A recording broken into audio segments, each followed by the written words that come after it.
Welcome back, everybody. It's me again. You're going to be seeing a lot of me today. This is honestly one that is not new.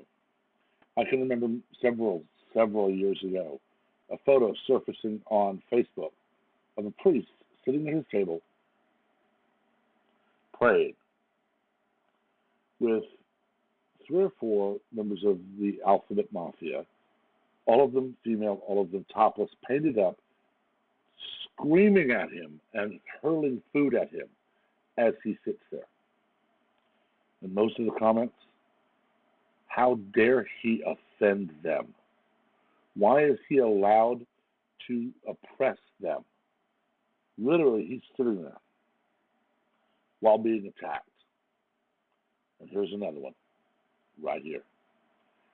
A Christian has been attacked, his Bible destroyed by people upset that the federal government will not override and violate the Constitution.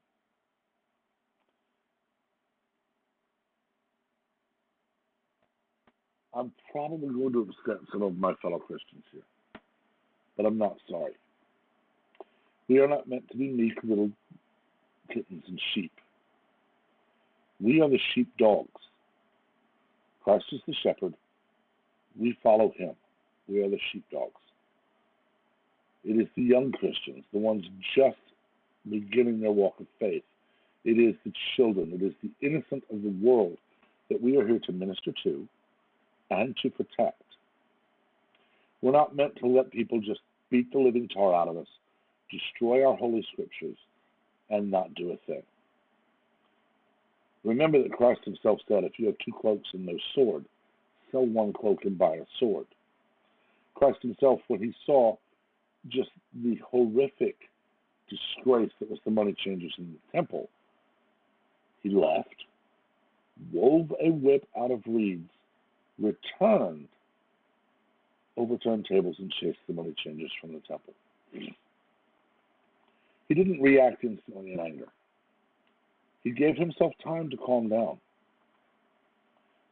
And by that time, his anger had not abated. It had been basically justified. I don't care if you are a pastor. I don't care if you're an imam, a rabbi. I don't care if you are a member of the Alphabet Mafia standing on a corner trying to convince people that your way is right. If I see anyone being attacked, their attacker is going to be on the ground in a lot of discomfort. There's not an injury inflicted upon them, but they'll be screaming as if I've ripped their arm off. I have a very good memory for the few times I've been taught exactly where to bury my knuckle to make people do exactly what I tell them to do. Those of you who have had the Sunji or who have worked in law enforcement or taken martial arts, you'll know what I'm talking about. It's the clavicle notch. Or as I've always heard it referred to, or at least when I was a child, the teacher muscle. Your teacher walks up. It's put a little pressure right there. You instantly drop your shoulder because you want to get away from that. And there are a lot more. If I see anyone attacking anyone else, I will stop the attack. But here's the problem. Had I been there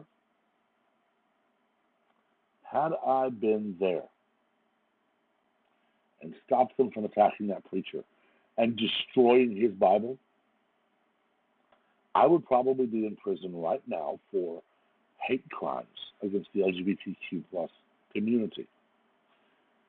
Video surfaces of them beating the preacher to the ground and destroying his Bible. And then the video shows me stopping their assault on him. And they would demand, Your Honor, he assaulted us. We were simply defending ourselves from his hateful rhetoric by beating him senseless.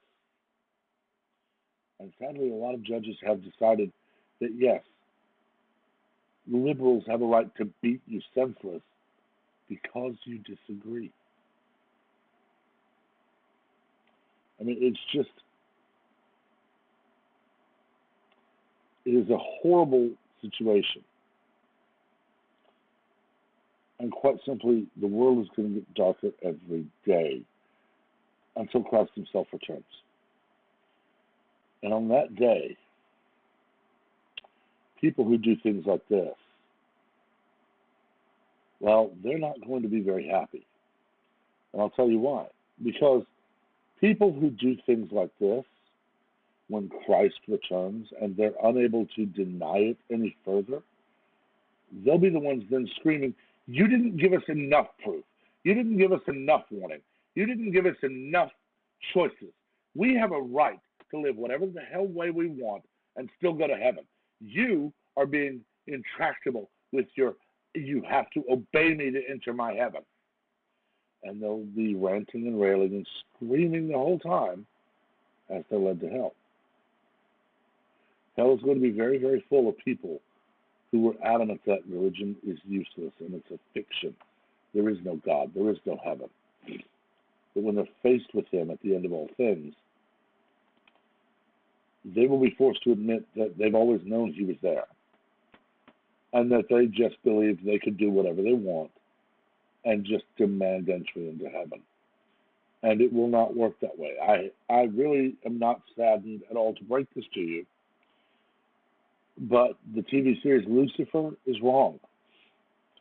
Lucifer was not just a rebellious teen who tried to have a little bit of free will and God overreacted. He is not the ruler of hell. He is the first resident of hell, closely followed by a third of the angels. Lucifer is not going to end up as a counselor, helping people escape hell and go to heaven. You can't do that. Hell is not a loop of your own guilt that you have to get over. Hell is very real. It is eternal separation from the Creator. It's not what Dante showed. It's not what Lucifer showed. It's not what any of the popular literature or movies or television have shown.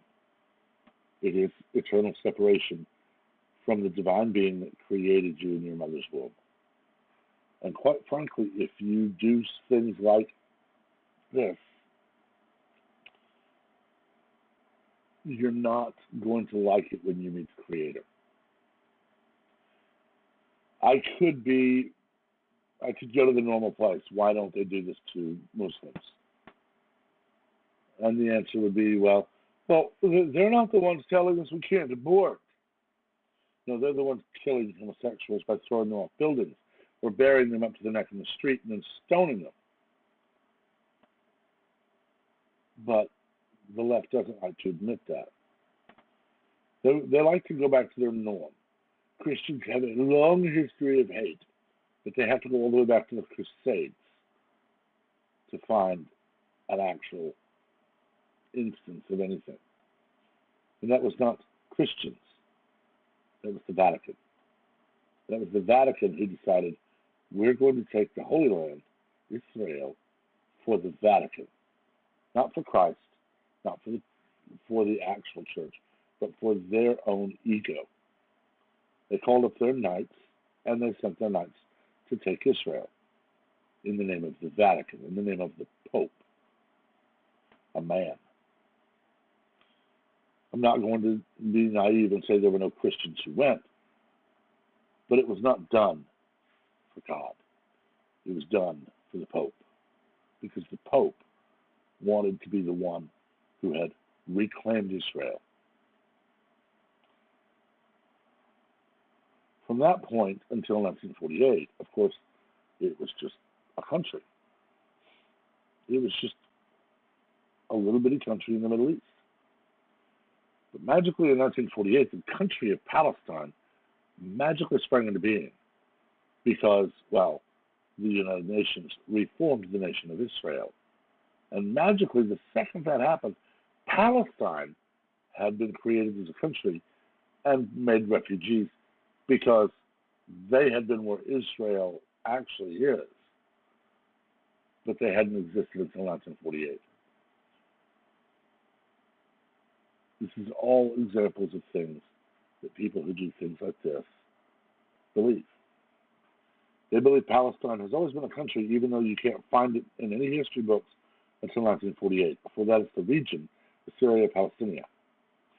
They believe that the Crusades was God ordering it when it was the Pope.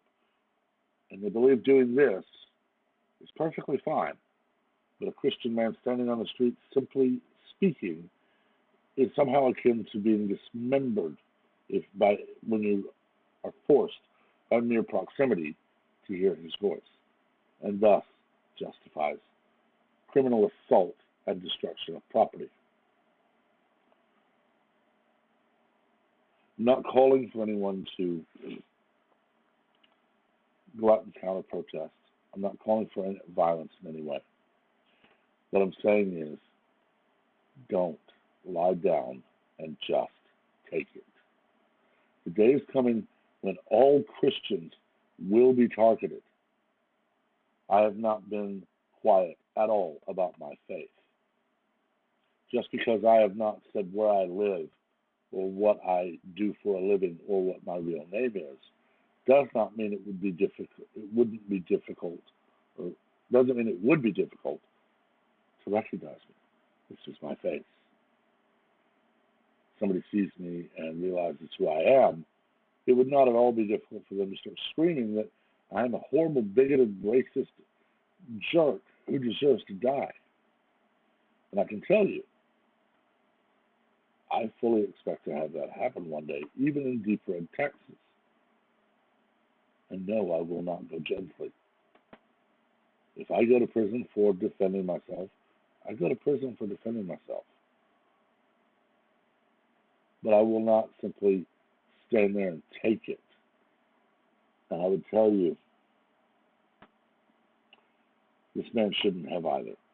This man should have stopped the attack upon himself. And what's even worse,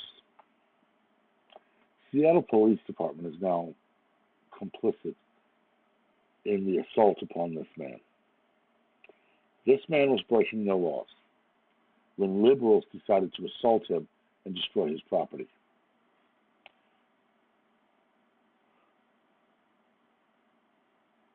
This country is burning. And liberals and Democrats and politicians the world over are just pouring on the fuel because they want to watch America burn. We are the last bastion of freedom, of true liberty. I don't see that lasting much longer. Not when stuff like this happens. Anyway, thank you for watching. I hope you have a wonderful week. And make sure to let me know what you think. Just remain civil in the comments. We are adults. We can discuss, dissent, and debate without acting like toddlers. Please also make sure you subscribe to notifications on so that you know about all the new items that I post when I post them. Until next time, have a wonderful day. God bless.